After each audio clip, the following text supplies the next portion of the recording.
Paano kita tinatrato? Sumagot si Lian ng dalawang maikling salita. Napakahusay. Pagkatapos ay tinanong niya si Brother Hong Kwai, kung mayroon kang sasabihin, sabihin mo lang ito ng direkta. Direkta ring nagsalita si Hong Kwai, sinabing hiniling sa kanya ni Tay Kui na tanungin si Lian kung plano niyang mawala ng tahimik pagkatapos ng laban bukas. Ngumiti si Lian. Kung alam na ni Tay Kui, kung gusto niya akong patayin o mapahamak, pwede siyang maghintay hanggang matapos ang laban bukas. Si Hong Kwai ay gumawa ng hindi nasisiyahang kilos. Pinoprotektahan ka ngayon ni Judy. Paano ako maglakas loob na hawakan ka? Sa pagtingin sa ugali ni Hong Kai, naisip ni Lian sa kanyang sarili na mula nang siya ay pumunta dito, siya ay labis na nag-aalala sa kanya. Magtulungan tayo kahit konti. Salamat sa iyong oras. Pagkatapos ay nagbigay si Lian ng isang ngiti. Napakasama ng ugali ni Tay Kui, ngunit kahit siya ay hindi naglakas loob na hawakan ako. Dapat mong isipin ang iyong sarili. Nagulat si Hong Kai, tapos tumawa siya. Tumawa ng malakas. Bigla niyang hinagis ang sigarilyo kay Lian. Nakita ito ni Lian at nasuntok ang sigarilyo. Dalawang hakbang pasulong si Hong Kai at binato ang isang malakas na sipa sa mukha ni Lian. Maaaring harangin o iwasan ni Lian, ngunit hinayaan niya ang suntok na tumama sa kanya, na sinundan ng suntok sa tiyan ni Lian, pagkatapos ay isang kaliwang hook sa likod ni Lian. Itinulak ni Lian si Hong Kwai palayo sa kanya at sinabing, hinayaan ko na kayong tamaan ako ng 2 beses. Kapag sinaktan mo ulit ako lalaban ako. Ngumisi si Hong Kai. Inaasahan ko ito. Tapos nag-away silang dalawa. Sa sandaling ito, ang pinto ng silid ay itinulak ni Tai Kui. Nang makita niyang nag-aaway ang dalawa, sumigaw siya, tumigil kayo, tama na yan. Kung meron man, hayaan mo munang tapusin ni Lian ang laban. Pagkatapos ay tumingin siya kay Lian at bamulong, naway maging maayos ang lahat. Sa ika-7 araw ng ika-7 buwan ng taon ng tigre at tubig, ang lahat ay magiging mapalad. Ang kalagayan ni Lian at ang kanyang kanang kamay na malubhang nasugatan sa nakaraang laban sa martial arts. Pagtingin sa huling bote ng health potion, ininom niya lahat iyon at lumabas ng pinto. Naghihintay na si Judy sa labas ng pinto. Aalis ka ba pagkatapos ng laban na ito?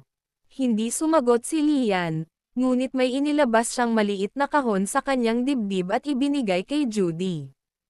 Kinuha ito ni Judy at tiningnan ang bagay sa loob, nakangiting nagtanong, is this a family heirloom? Ngumiti ng pilit si Lian. Binili ko ito sa Repulse Bay kahapon. Kung naninigarilyo ka nito, hindi magiging dilaw ang iyong mga daliri. Bukod dito, tiyak na magiging maganda ito sa iyo. Parang bida sa pelikula. Mukhang malungkot si Judy. Niyakap ng mahigpit ang regalo at nagtatanong, kailan ka babalik? Natahimik sandali si Lian. Kung may pagkakataon, babalik talaga ako. Tumakbo si Judy mula sa likuran, niyakap ng mahigpit si Lian, nakadikit ang dibdib ni Judy sa likod ni Lian, bumubulong, iiwan ko sa kwarto ang regalo para sa iyo. Tandaan na kunin mo ito. Nang makitang unti-unting nawawala si Lian sa kanyang harapan, tahimik na naglabas si Judy ng isang stack ng mga dokumento mula sa kanyang handbag at itinapon sa basurahan. Ang mga dokumento ay naglalaman ng impormasyon tungkol kay Lian, at alam ni Judy na ang lalaking nagngangalang Lian ay hindi ang lalaking mahal niya. Parang may naintindihan siya, pero hindi niya sinabi. Ang alam niya lang ay minsan na niyang minahal ang lalaking iyon. Kung si Lian man siya o hindi, hindi na iyon mahalaga. Sa underground arena, masigasig na naghiyawan ang mga manunood. Nang lumitaw si Lian sa sulok ng mga stand, isang matandang lalaki ang nakaupo, ang kanyang mukha ay kalmado hindi tulad Samga. Tao sa paligid niya. Nang makita niya ang Mandarin Duckhook sword sa mga kamay ni Lian, medyo nainis siya, kumikibot ang kanyang bibig. Parang pamilyar siya sa sandata na ito. Mula kay Heaven 4 na tumingin kay Lian sa tapat niya, bumubulong, kung mas kakaiba ang sandata, mas mabilis kang mamatay. Narinig mo na ba ang kasabihang ito? Hindi nag-react si Lian, nagmumulto pa rin sa kanya ang imahe ni Judy, si Heaven 4 na medyo naiinis na sabi, nakikinig ka ba sa akin?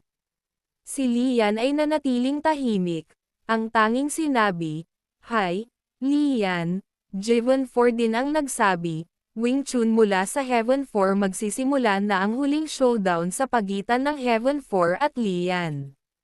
Si Heaven 4 ang kanyang espada at humakbang pasulong, unti-unting pinabilis ang kanyang galaw, mula sa isang mabagal na paglalakad hanggang sa isang sprint, siya ay lumundag, ang kanyang sable ay tumama diretso sa dibdib ni Lian. Ang tunog ng mga sandata na nagsasalpukan at mga spark na lumilipad mula sa talam sa isang iglap, si Heaven 4, nagulat at sabi. Oh hindi.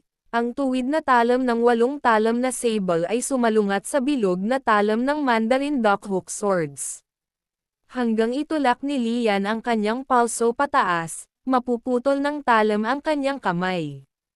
Napagtanto ni Heaven 4 ang panganib, mabilis na ginamit ng 4 ang natitirang sable upang harangin ang bilog na talam, napilit na ibinaba ang sandata ni Lian. Bumaba ang pressure. Pinaghiwalay ang dalawang armas. Mula sa langit, inindayog ng 4 ang 8 talam na espada at pinalitan ito ng isang tuwid na tulak na nakatutok sa lalamunan ni Lian. Iniwasan ito ni Lian sa pamamagitan ng pagyuko, hindi pinabagal ni Heaven 4 ang kanyang pag-atake at muling hinampas ang mukha ni Lian. Ginamit ni Lian ang Mandarin Duckhook swords para harangin ang suntok. Idiniin niya ng husto ang kanyang hinlalaki sa malaking talam, dahilan upang ang mga espada ng Mandarin Duckhook ay umikot ng malaking bilog sa pagitan ng kanyang 4 na daliri. Mula sa langit, nagsikip ang mga mag-aaral habang ang panlabas na talam ay tumusok sa likod ng kanyang kamay, tumutulo ang dugo ngunit si Heaven 4 ay, hindi nagbago ang ekspresyon. Hindi pinapansin ang sugat sa kanyang kamay, ang kanyang kanang kamay na iniindayog ang 8 talam na sable at tina-target ang leeg ni Lian, itinaas din ni Lian ang kanyang kamay upang harangan ang pagtaga. Si Heaven 4 ang momentum para mabilis na umatras. Hindi siya hinabol ni Lian ngunit tumingin sa kanya si Heaven 4 malamig na sinabing, hindi pa ako nakakita ng tunay na saber na may 8 talam. Isang karangalan na makita ito ngayon. Hindi rin ako nanonood ng libre. Ang bagay sa aking kamay ay tinatawag na Mandarin Duckhook sword, na halos wala sa timog. Pagkatapos niyang magsalita, ngumiti siya ng malamig. Ang paggalaw ngayon ay tinatawag na Sun and Moon Eclipse, at hindi malalim ang sugat sa kamay ni Heaven 4, wala siyang pakialam pero mas lalo siyang natuwa. Sayang naman yung Mandarin Duckhook sword mo isang kamay lang. Hindi ito orthodox. Nang marinig ito, sumagot lamang si Lian na kung ito ay 2 kamay, ang dumudugo ay ang iyong leeg, hindi ang likod ng iyong kamay. Mula sa langit, sinabi ng Heaven 4 na masama, sa tingin ko ay hindi. Pagkatapos, mula sa langit, ibinaba ni 4 ang kanyang katawan at humakbang pasulong, gamit ang 8 talam na sable upang diretsyong tamaan ang sandata sa kamay ni Lian. Pinaihit ng kanyang kaliwang kamay ang sable at sinaksak ito pabalik sa leeg ni Lian. Nagulat si Lian, iniisip sa sarili, kung susundin ko ang momentum at iikot ang talam, mamamatay ako dito. Nadaig ng batang ito ang aking isang kamay na sandata. Si Heaven 4 ay malamig na ngumiti at dumiretso kay Lian, dumiretso sa kanyang dibdib. Nang makitang hindi niya ito maiiwasan, umasa si Lian sa lakas ng kanyang katawan na lumingon. Walang pagpipilian si Lian kundi isakripisyo ang kanyang kaliwang braso para sa kanya. Ang talam ay kumislap at tumama sa kaliwang braso ni Lian. Mula sa langit, naisip ng apat na may malamig na ngiti na nasugatan din ang kanyang kaliwang kamay habang may hawak ang sandata. Ano ang magagamit niya para talunin ako? Si Heaven 4 ang nagdiin malapit kay Lian. Ngunit si Lian ay umatras ng kalahating hakbang at iniyuko ang hinlalaki at hintuturo ng kanyang kanang kamay, diretsyong tumusok sa mga mata ng langit. Ang matandang lalaki sa mga kinatatayuan ay tumalon, sumisigaw na may nanginginig na boses, at sa oras na ito, ang hindi nakatakas sa dugong bumulwak sa kanyang mga mata.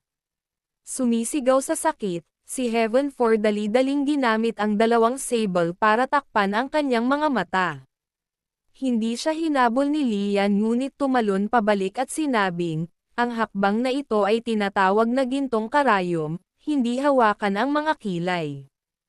Ilang sandali pa, mula sa langit, nagngangot ang ngipin ni 4, tiniis ang matinding sakit, idinilat ang kanyang mga mata, at umungol. Pareho kaming nasa masamang kalagayan. Ang pagpili ng mas maliit sa dalawang kasamaan ay malupit. Ang bagwa palm ay parehong nababaluktot at mabangis. Walang sinabi si Lian, at hindi rin siya pinayuhan na umalis sa sahig, ngunit tumawag na lamang muli. Ang Heaven 4 ay umungal, hawak ang 8 talam na sable sa isang kamay at ang isa naman ay nagmamadali patungo kay Lian. Ang isang sable ay tumama sa puso ni Lian, ang isa naman ay tumaga sa kanyang kanang palso. Dahil sa lakas, lalo pang nahirapang hawakan ang nasugatan na niyang kaliwang braso. Sa isa pang saksak pataas, nagmamadaling ginamit ni Lian ang isang kamay para harangin ang kanang kamay ni Heaven 4 gamit ang Mandarin Duck Hook Sword. Umikot ang sable mula kaliwa pa kanan, at ang dalawang talam ng 8 talam na sable ay dumidiin sa magkabilang gilid ng Mandarin Duck Hook Sword. Naramdaman ni Lian na may mali. Ang sable technique ng 8 talam na sable ay may bisa. Nagulat si Lian. Binawi niya ang kamay at gusto nang umatras. Ang Heaven 4 ay, binawi ang dalawang sable at malakas na sinaksak sa kamay ni Lian.